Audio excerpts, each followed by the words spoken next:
Hi, I'm Cara Snap. Thanks for being here with me today as I propose the theory of planned behavior, or TPB, to support the intervention designed to increase the number of children and adults attending annual physicals in Franklin Parish, Louisiana, with the long-term goal of decreasing cardiovascular disease, or CVD, rates in the community.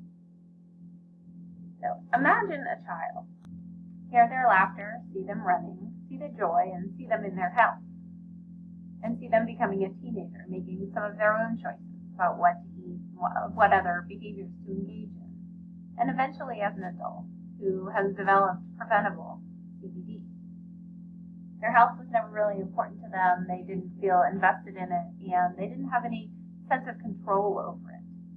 Scheduling appointments and arranging transportation became barriers to their health care. I believe this is the kind of thing that's happening in Franklin Parish.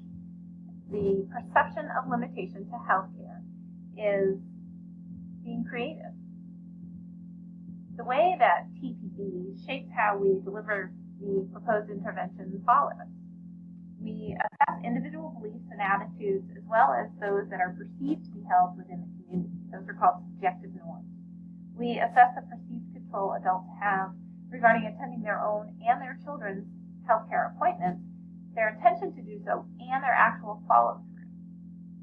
We look at what's getting in the way or inhibiting factors, and we look at what facilitates or supports those behaviors.